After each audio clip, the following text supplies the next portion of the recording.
Hello बच्चों, तो अगर हम नेक्स्ट टॉपिक की बात करें तो जैसे हमने अभी देखा कि हमने रेजोनेंस देख लिया है, रेजोनेंस के बाद मीजोमेरिक देख लिया है, मीजोमेरिक के बाद हमने एरोमेटिक देख लिया। अब हम तीसरे टॉपिक पे आए हैं, हाइपर कॉन्जुगेशन। तीसरा टॉपिक है हाइपर कॉन्जुगेशन। हाइपर कॉन्जुगेशन का मतलब है अति संयुग्मन। क्या मतलब है? अति संयुग्मन। अति संयुग्मन में क्या होता है, इसको हम बोलते हैं no bond resonance. No bond resonance, ठीक है, बिना बंध का अनुनाद। क्या नाम है इसका? बिना बंध का अनुनाद। या क्या बोलते हैं? या बोल सकते हो बेकर नाथन या हाइड्रोजन इफेक्ट। बेकर नाथन प्रभाव, क्योंकि साइंटिस्ट थे बेकर नाथन, उन्होंने दिया तो इसलिए है बेकर नाथन प्रभाव या फिर हाइड्रोजन इफेक्ट। ये एक बिना बंध का अनुनाद है। कहाँ लगता है? तो ये लगता है सिग्मा बॉन्ड पर। कहाँ लगता है? सिग्मा बॉन्ड पर। और क्या होता है? स्थायी होता है ना, परमानेंट होता है। क्या होता है? परमानेंट होता है, स्थायी होता है। ठीक है, तो हाइपर कॉन्जुगेशन अति संयुग्मन की बात करें तो इसको हम बिना बंध का अनुनाद, नो बॉन्ड रेजोनेंस और आपका बेकर नाथन इफेक्ट और हाइड्रोजन इफेक्ट कहते हैं। ये हमेशा सिग्मा बॉन्ड पे लगेगा, परमानेंट होता है। इसका यूज़ क्या है? अगर तुम हाइपर कॉन्जुगेशन की बात करोगे तो हाइपर कॉन्जुगेशन की मदद से हम किसकी पहला है कार्ब कैटायन की स्टेबिलिटी। Carb cation stability. दूसरा है फ्री रेडिकल स्टेबिलिटी। और तीसरा है अल्काइलेटेड बेंजीन रिंग स्टेबिलिटी। चौथा है कि अल्कीन स्टेबिलिटी। यानी कि हाइपर कॉन्जुगेशन की मदद से कार्ब कैटायन की स्टेबिलिटी, फ्री रेडिकल की स्टेबिलिटी, अल्काइलेटेड बेंजीन रिंग की स्टेबिलिटी और अल्कीन की स्टेबिलिटी बताई जा सकती है। तो कैसे बता सकते हैं हम अल्काइलेटेड बेंजीन? तो अगर हम देखें कार्ब कैटायन की स्टेबिलिटी में, तो आपको मैं बना के बताता हूँ। तो ये देखिए, मान लीजिए ये है CH3 CH2, ठीक है। अब ये है free radical, sorry carb cation. क्या है? Carb cation. अगर इसके अंदर हम देखेंगे तो एक्चुअली में ये ऐसा बना है, एक हाइड्रोजन, दो हाइड्रोजन, तीन हाइड्रोजन, ये, और इसके ऊपर है प्लस और दो हाइड्रोजन। अब देखिए यहाँ से निकल के आएगी आपकी अनुनाद की अति संयुग्मन की डेफिनेशन। अति संयुग्मन में किसी भी सिग्मा बॉन्ड का पाई बॉन्ड या धन आवेश या मुक्त मूलक की ओर स्थानांतरण क्या कहलाता है? Hyper conjugation. हाइपर कॉन्जुगेशन का मतलब है सिग्मा बॉन्ड के इलेक्ट्रॉन का पाई बॉन्ड की तरफ, धन आयन की तरफ या किसी मुक्त मूलक की तरफ स्थानांतरण। डबल बॉन्ड की तरफ, पाई बॉन्ड मतलब डबल बॉन्ड, धन आयन मतलब कैटायन, मुक्त मूलक मतलब जिसके ऊपर डॉट है, उसकी ओर स्थानांतरण यदि होता है तो इसको हम बोलते हैं अति संयुग्मन, यानी कि हाइपर कॉन्जुगेशन। तो हाइपर कॉन्जुगेशन की डेफिनेशन क्या आ गई? Transfer of sigma electron towards pi bond, towards cation और टुवर्ड्स फ्री रेडिकल पॉइंट या centre is known as hyper conjugation. ठीक है, तो अब कैसे इसका वो स्थानांतरण होगा? तो स्थानांतरण कैसे होगा देख लीजिए। अगर हम स्थानांतरण की बात करेंगे तो देखो, यहाँ है प्लस, हमें लाना है यहाँ माइनस, तो इनके बीच में क्या बन जाएगा? बॉन्ड। तो हम नंबर देते थे 1 2। क्या होगा कि बंद वाले से क्या होगा, ये बंद जो हाइड्रोजन है वो हटेगा, तो ये प्लस में हो जाएगा और इस पर माइनस आएगा, बॉन्ड इस दिशा में टूटेगा। जैसे ही इस कार्बन पर माइनस आया तो ये दोनों क्या बना लेंगे? बॉन्ड बना लेंगे। तो ये क्या बन जाएगा? अगर H2 जुड़ा रहेगा, H1 जो है वो अलग हो गया और इन दोनों ने बॉन्ड बना लिया CH2, और ये यहाँ नीचे 3 लटका हुआ है। ठीक है, तो दिख रहा है कि जब H1 अलग हुआ तो ये माइनस था, इन दोनों ने प्लस माइनस ने बॉन्ड बना लिया, H1 अलग पड़ा है और ये अनुनाद बन गया। तो ये कैसा था? बिना बंध। जब बंध टूटा तब जाके उसके अंदर क्या हुआ? अनुनाद हुआ है, तो इसलिए इसका नाम क्या है? No bond resonance. अब हमने बोला कि भैया ठीक है, हम दूसरे वाले को भी हटा सकते हैं, तो दूसरा वाला हमारा यहाँ पड़ा रहा है प्लस के रूप में, और आपका कार्बन ने क्या किया? वही वाली बात, उससे डबल बॉन्ड बना लिया, पहला वाला जुड़ा है, तीसरा वाला भी जुड़ा है, तो दूसरा वाला हटा है अब, है ना। फिर एक बार क्या होगा कि तीसरा वाले को हटाएंगे, है ना, तीसरे वाले को हटाएंगे तब कैसे स्ट्रक्चर बनाएगा, वही सेम इसके जैसे ही बनेगी। क्या बनेगा, दूसरा वाला जुड़ा रहेगा, पहला वाला जुड़ा रहेगा, तीसरा वाला प्लस के रूप में हट गया, इन दोनों ने डबल बॉन्ड बना लिया। तो जितने इस कार्बन के ऊपर हाइड्रोजन थे उतने से उसने क्या कर लिया, उन हाइड्रोजन को हटा हटा कर डबल बॉन्ड बना लिया। तो इसीलिए इसका नाम क्या है, सिग्मा बॉन्ड पर लगता है, बिना बंध का अनुनाद है। तो हमने बोला कि अच्छा तो ऐसा, तो फिर इसकी शर्त क्या होगी, है ना, हाइपर कॉन्जुगेशन की शर्त क्या होगी। तो हाइपर कॉन्जुगेशन की कंडीशन या minimum requirement,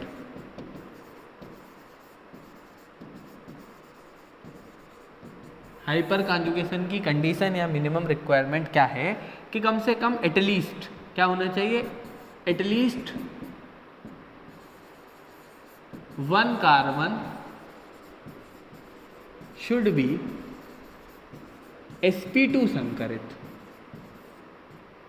hybridised, 1 carbon should be sp2 संकरित। इसका मतलब क्या है, जब हम बात करते हैं sp2 संकरण की, तो मैंने बताया था सिंगल बॉन्ड होंगे सारे तो sp3, डबल बॉन्ड आ जाएगा तो sp2, या प्लस वाले का भी संकरण sp2 होता है, या मुक्त मूलक का संकरण भी sp2 होता है, और नेगेटिव का भी होता है। लेकिन हाइपर कॉन्जुगेशन की मदद से कभी भी नेगेटिव आयन की स्टेबिलिटी नहीं बताई जा सकती।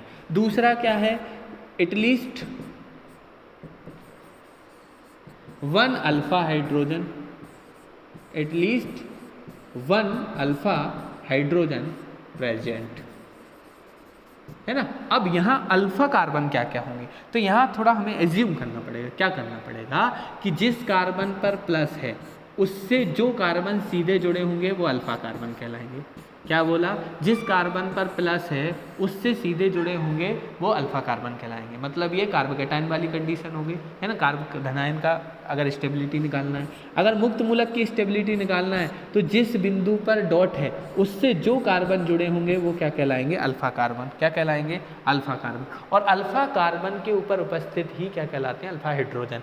तो कार्बोकेटाइन की स्टेबिलिटी जब हम हाइपर कॉन्जुगेशन से निकालेंगे तो हम देखेंगे कि उस कार्बोकेटाइन से जिस केंद्र पर प्लस है सीधे कौन कौन से कार्बन जुड़े हैं। जो सीधे कार्बन जुड़े हैं उनको हम बोल देंगे अल्फा कार्बन, और उनके ऊपर जो हाइड्रोजन उपस्थित होंगे उनको बोलेंगे अल्फा हाइड्रोजन।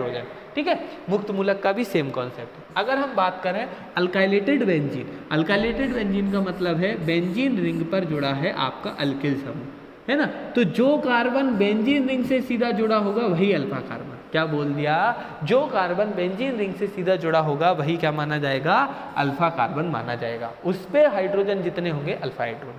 अगर अल्कीन की बात करोगे तो डबल बॉन्डेड कार्बन से जो कार्बन जुड़े होंगे, डबल बॉन्डेड कार्बन से जो कार्बन जुड़े होंगे, डबल बॉन्डेड कार्बन से जो कार्बन जुड़े होंगे वही अल्फा कार्बन होंगे। डबल बॉन्ड वाला कार्बन अल्फा कार्बन नहीं माना जाता है। तो क्या हो गया, अगर हम कार्बोकेटाइन की स्टेबिलिटी हाइपर कॉन्जुगेशन से देखेंगे तो जिस कार्बन के ऊपर प्लस होगा उसके ऊपर जितने कार्बन जुड़े होंगे सीधे वो सारे के सारे अल्फा कार्बन, उसके ऊपर उपस्थित हाइड्रोजन अल्फा हाइड्रोजन। अगर मुक्त मूलक की स्टेबिलिटी देख रहे हो तो मुक्त मूलक वाले बिंदु पर जो कार्बन सीधे जुड़े होंगे वही होंगे अल्फा कार्बन, उनके ऊपर के हाइड्रोजन अल्फा हाइड्रोजन।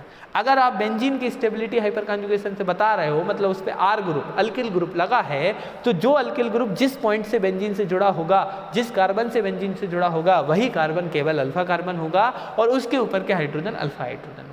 तीसरा अगर हम बात करें तो बात करेंगे अल्कीन की। तो अल्कीन पे क्या होता है, डबल बॉन्डेड वाले कार्बन से सीधा जो जुड़ा होगा वो होगा अल्फा कार्बन। डबल बॉन्डेड वाला कार्बन अल्फा कार्बन नहीं होगा। तो ये इंपॉर्टेंट है, इसको याद रखना है। क्या करना है कि अल्फा कार्बन कैसे माना जाता है वो बता दिया। अब अगर हम बात करें तो क्या होगा कि हाइपर कॉन्जुगेशन जो स्ट्रक्चर होंगे कैसे निकाले जाते हैं। तो हाइपर कॉन्जुगेशन है ना, हाइपर कॉन्जुगेशन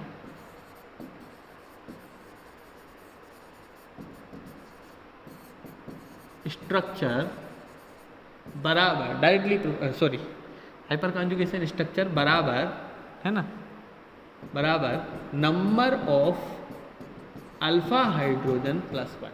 क्या होगा, number of alpha hydrogen plus 1। जब भी हाइपर कॉन्जुगेशन स्ट्रक्चर बताना है तो देख लेना कि किसी के अंदर कितने अल्फा हाइड्रोजन है, जितने अल्फा हाइड्रोजन है उससे एक ज़्यादा हाइपर कॉन्जुगेटिंग स्ट्रक्चर होंगे।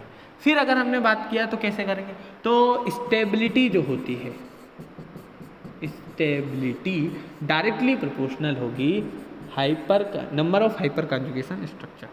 किसके डायरेक्टली प्रोपोर्शनल होगी, number of hyper conjugation structure. अच्छा, बिल्कुल। और इनवर्सली प्रोपोर्शनल होती है heat of hydrogenation. Heat of hydrogenation क्या होगी, हीट ऑफ हाइड्रोजिनेशन। ये दोनों पॉइंट इंपॉर्टेंट है। Stability number of hyper conjugation structure के समानुपात, हीट ऑफ हाइड्रोजिनेशन के व्युत्क्रमण। क्या होता है हीट ऑफ हाइड्रोजिनेशन, कुछ नहीं, हीट ऑफ हाइड्रोजिनेशन का मतलब होता है जब अल्कीन का डबल बॉन्ड तोड़ दिया जाता है। ये अल्कीन की स्टेबिलिटी के, वैसे ये जो है ये कॉमन है, ये सबके लिए है, चाहे अल्काइलेटेड बेंजीन हो, चाहे आपका कार्बोकेटाइन हो, चाहे आपका मुक्त मूलक हो। हीट ऑफ हाइड्रोजनेशन कॉन्सेप्ट जो है वो अल्कीन पर लगता है। किस पर लगता है, अल्कीन पर। क्या होता है अल्कीन में, अल्कीन के पास डबल बॉन्ड होते हैं, हम क्या करते हैं डबल बॉन्ड को तोड़ देते हैं और इनके ऊपर हाइड्रोजन को जोड़ देते हैं। तो हाइड्रोजन को जोड़ने के लिए, किसको, हाइड्रोजन को जोड़ने के लिए डबल बॉन्ड तोड़ने के बाद जब ये हाइड्रोजन इसमें जुड़ते हैं तो कितनी ऊर्जा निकलती है वो उसकी हीट ऑफ हाइड्रोजनेशन कहती है। क्या होगा, डबल बॉन्ड टूटा, हाइड्रोजन उस पर जुड़े, हाइड्रोजन जुड़ने पर कितनी ऊर्जा निकली, कितनी ऊर्जा रिलीज हुई, वो उसकी हीट ऑफ हाइड्रोजनेशन कहलाती है। क्या कहलाती है, हीट ऑफ हाइड्रोजनेशन कहलाती है। अगर हम बात करें, आपको कुछ इनमें प्रैक्टिस करवाएं कि इनमें कैसे कार्बोकेटाइन की स्टेबिलिटी निकालोगे, बनाना नहीं देखना है, बनाना कैसे है वो हो गया। अब आपको मैं बता देता हूँ, मान लीजिए ये ऐसा है,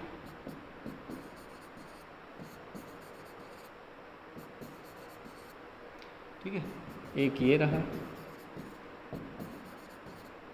एक ये रहा और एक रहा ये ए है, ये बी है, ये सी है और ये डी है। तो हमने क्या देख रहे हैं, हम क्या देख रहे हैं, हम देख रहे हैं कार्बोकेटाइन की स्टेबिलिटी। क्या देख रहे हैं, कार्बोकेटाइन की स्टेबिलिटी, है ना, कार्बोकेटाइन की स्टेबिलिटी। ओके, तो अब इसमें हमें क्या क्या दिख रहा है, साफ दिख रहा है। सबसे पहले हमने देखा कि स्टेबिलिटी किसकी निकाल रहे हैं, कार्बोकेटाइन की। किसकी निकाल रहे हैं, कार्बोकेटाइन की, ठीक है। फिर हमने देखा कि कार्बोकेटाइन से जुड़े हुए carbon, alpha carbon, 0 alpha carbon, ठीक है, ये अल्फा कार्बन, ये भी अल्फा कार्बन, ये भी अल्फा कार्बन, ये भी अल्फा कार्बन, ये भी अल्फा कार्बन। अल्फा कार्बन से जुड़े हुए क्या होते हैं, अल्फा हाइड्रोजन, 3 अल्फा हाइड्रोजन, यहाँ भी 3 अल्फा हाइड्रोजन, यहाँ भी 3 अल्फा हाइड्रोजन। इधर देखोगे तो इधर 2 अल्फा हाइड्रोजन, सॉरी ये 2 क्यों, 3 होंगे ना, हाँ 3 होंगे, ये भी 3 होगा और ये भी 3 होगा, हाँ चलिए। तो क्या देखा, इधर भी 3 अल्फा हाइड्रोजन, यहाँ भी 3 अल्फा हाइड्रोजन, यहाँ भी 3 अल्फा हाइड्रोजन, यहाँ 0 अल्फा हाइड्रोजन। अगर अल्फा कार्बन 0 है तो अल्फा हाइड्रोजन भी 0 होगा, सिंपल सी बात है। तो अब हमने यहाँ देखा कि यहाँ टोटल कितने, 3 6 9 अल्फा हाइड्रोजन है, कितने, 9। तो हाइपर कॉन्जुगेशन स्ट्रक्चर कितने बनेंगे, 9 + 1 = 10। यहाँ हमने देखा तो 6 अल्फा हाइड्रोजन है, तो हाइपर कॉन्जुगेशन स्ट्रक्चर बनेंगे 6 + 1 = 7। कितने बनेंगे, 7। यहाँ हमने देखा तो 3 अल्फा हाइड्रोजन है, तो हाइपर कॉन्जुगेशन स्ट्रक्चर बनेंगे 3 + 1 = 4। यहाँ हमने देखा कि 0 अल्फा कार्बन है, तो हाइपर कॉन्जुगेशन स्ट्रक्चर बनेंगे 0 + 1 यानी कि 1, यानी कि 1 तो वो खुद ही है, तो वही तो एक स्ट्रक्चर है। तो हमने देखा जितने ज़्यादा अति संयुग्मन संरचनाएं, जितने ज़्यादा हाइपर कॉन्जुगेशन स्ट्रक्चर बनेंगे उतनी ज़्यादा इसकी स्टेबिलिटी होगी। तो इतनी ज़्यादा होगी तो A > B, C और लास्ट में D। तो स्टेबिलिटी का ऑर्डर क्या आ जाएगा, A बड़ा है B से, B बड़ा है C से और D बड़ा है D से, मतलब ये सब ऐसे क्रम में आ जाएगा स्टेबिलिटी का ऑर्डर। अगर हम दूसरा वाला देखें, आपको किसका दिखा है, बेंजीन का दिखा देते हैं। बेंजीन पे देख लेते हैं। बेंजीन पर ये रहा, यहाँ एक CH3 ये बेंजीन है ना। फिर दूसरा वाला ये बन जाएगा, ये भी बेंजीन है। फिर तीसरा वाला ये बन जाएगा,